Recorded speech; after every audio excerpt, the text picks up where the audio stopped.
Welcome to Vijay blogs. ఈరోజు మనం మాట్లాడే అంశం legal air certificate. Legal air certificate అనగా ఏమిటి అంటే, సపోజ్ ఒక వ్యక్తి ఎలాంటి వీలునామా రాయకుండా చనిపోతే తనకి కలిగిన ఆస్తి ఏదైతే ఉంటుందో దాన్ని క్లెయిమ్ చేసుకోవాలనుకుంటే వాళ్ళ యొక్క వారసులు ఎవరైతే ఉంటారో, అనగా చనిపోయిన వ్యక్తి యొక్క భార్య, వాళ్ళ పిల్లలు కానీ వీళ్ళందరినీ క్లాస్ 1 హెయిర్స్ అంటారు. వీళ్ళకి మాత్రమే లీగల్ ఎయిర్ సర్టిఫికేట్ పొందే హక్కు ఉంది.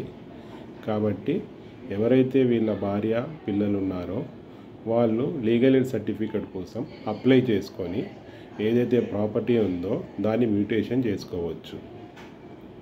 అయితే దీంట్లో ఒకవేళ చనిపోయిన వ్యక్తి ఎవరైతే ఉన్నారో ఆయన గవర్నమెంట్ ఎంప్లాయీ అయితే సంబంధిత తహసీల్దార్ ఆఫీస్ నుంచి వాళ్ళు ఫ్యామిలీ మెంబర్ సర్టిఫికేట్ తీసుకోవచ్చు.